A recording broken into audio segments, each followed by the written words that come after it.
دوستوں آج ہم آپ کو اس ملک کے بارے میں بتائیں گے جو دوسری جنگ عظیم کے بعد سب سے زیادہ تباہی کا شکار ہوا اور لاکھوں لوگ موت کے منہ میں چلے گئے، لیکن اس ملک کے لوگوں نے ہمت نہ ہاری اور انتھک محنت اور جدوجہد سے اپنے ملک کو دنیا کے سامنے ایک مثالی ملک بنا دیا اور ایک ترقی یافتہ ملک بن کر ابھرا۔ دوستوں یہ ملک کون سا ہے اور یہ کیسے تباہی کا شکار ہوا اور اس نے کیسے عروج حاصل کیا اور آج دنیا کے امیر ترین ملکوں میں شامل ہے، یہ اور دوسری معلومات آپ کو بتائیں گے اس ویڈیو میں۔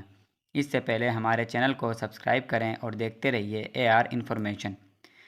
دوستو دوسری جنگ عظیم کے دوران 6 اگست 1945 کو صبح 8:15 پر جاپان کے شہر ہیروشیما پر امریکی B-52 بمبار طیارے نے لٹل بوائے نامی ایٹم بم گرایا تھا اور اس بم کے نتیجے میں 76,000 عمارتیں تباہ ہو گئیں اور اس سانحے میں 1,40,000 لوگ لقمہ اجل بن گئے۔ اور اس واقعے کے 3 دن بعد یعنی 9 اگست 1945 کو جاپان کے ایک اور شہر ناگاساکی پر ایٹم بم گرایا گیا، جس کے نتیجے میں مزید 74,000 لوگ مارے گئے اور ان واقعات میں لاکھوں لوگ زخمی ہوئے۔ دوستوں دوسری جنگ عظیم کے دوران 1939 سے 1945 تک جاپان کے تقریباً 57 لاکھ لوگ مارے گئے اور ان ایٹمی حملوں کے بعد نکلنے والی ریڈیشن نے لاکھوں بچ جانے والے لوگوں کی زندگیوں کو ہمیشہ کے لیے بدل دیا اور ان کے اثرات اگلی نسلوں تک منتقل ہوتے رہے اور یہ نفسیاتی صدمے کا شکار رہے۔ لیکن اس سب کے باوجود جاپانی لوگوں نے اپنی ہمت، محنت اور لگن کے ساتھ ایک قوم کو دوبارہ کھڑا کر کے دکھایا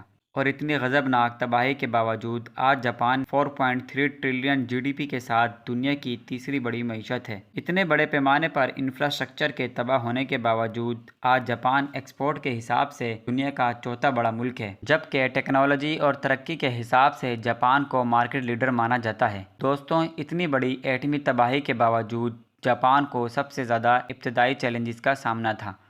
بڑے پیمانے پر لاکھوں لوگوں کے کھو جانے کے بعد بچے ہوئے لوگوں کا بے گھر ہونا، خوراک کی کمی، معیشت کی تباہی اور افراط زر سے انسانی بحران پیدا ہوا۔ جنگ کے بعد جب اتحادی طاقتوں نے جاپان کا کنٹرول سنبھالا تو ملک کی اثر و نو تعمیر کے لیے بہت سے کام سر انجام دیے گئے۔ امریکہ نے اہم معاشی اور دفاعی طاقت کی حیثیت سے جاپان کو مدد فراہم کی۔ اس سلسلے میں امریکہ نے ایک ماہر اقتصادیات اور سفارتکار جوزف ڈاک کی قیادت میں ڈاگ لائن پلان ترتیب دیا۔ اس منصوبے کا مقصد حکومت کی اخراجات میں کمی، ٹیکسز میں اضافہ اور مالیاتی اصلاحات کو نافذ کرنے جیسے اقدامات شامل تھے۔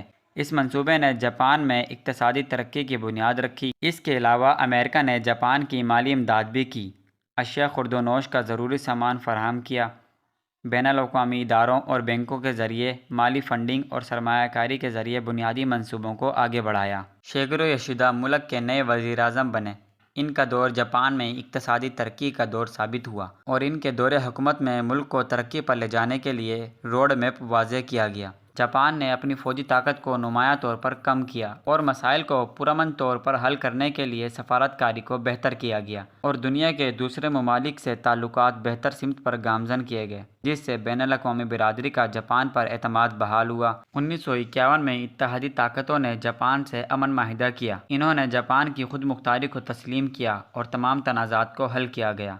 اقوام متحدہ میں جاپان کی شرکت نے بین الاقوامی قیام امن کی کوششوں کو ظاہر کیا۔ بین الاقوامی منڈیوں میں جاپان کو رسائی دی گئی، جس سے جاپان کو اپنی اقتصادی ترقی اور تجارتی تعلقات کو بڑھانے کا موقع ملا۔ اس کے علاوہ جاپان نے اپنے دوسرے شعبوں پر بھی توجہ دی، جس میں زراعت کے شعبے میں بہتری کی۔ بڑے بڑے زمینداروں سے زمینیں لے کر چھوٹے کاشتکاروں میں تقسیم کی گئی۔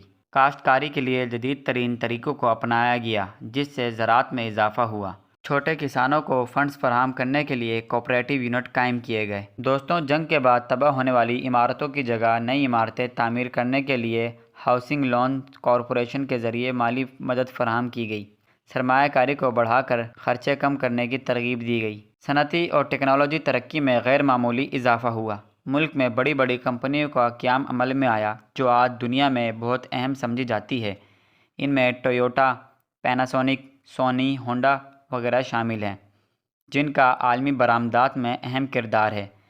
اس کے علاوہ جاپان نے اپنی پروڈکٹ پر خاص توجہ دی، جس کی وجہ سے جاپانی مصنوعات اپنی کوالٹی اور ریلائبلٹی کی وجہ سے دنیا بھر میں مشہور ہے۔ ملک کی ترقی کے لیے بہتر انفراسٹرکچر تعمیر کیا گیا۔ ملک میں اہم انڈسٹریز لگائی گئی، جس میں اسٹیل، کیمیکل، مشینری، الیکٹرانکس اور آٹو موبائل کی صنعتیں شامل ہیں۔ جاپان کو ایک ترقی یافتہ قوم میں بدلنے کے لیے تعلیم پر خاص توجہ دی گئی۔ نظام تعلیم میں بہتری کی گئی۔ سائنس، ٹیکنالوجی، انجینئرنگ اور میتھ کی تعلیم کو ترجیح دی گئی۔ دوستو، ایٹمی تباہی کے بعد جاپان کی بحالی اور ترقی کے سفر سے سیکھے گئے اسباق نہ صرف جاپان بلکہ بین الاقوامی برادری کو امن، تعاون اور پائیدار ترقی کے لیے جدوجہد کرنے کی ترغیب دیتے ہیں۔ دوستوں، کیا آپ سمجھتے ہیں کہ پاکستان اور دنیا کے دوسرے غریب ممالکوں کو بھی جاپانی قوم سے سیکھنے کی ضرورت ہے؟ کمنٹ میں اپنی رائے سے آگاہ کریں اور دیکھتے رہیے AR انفارمیشن۔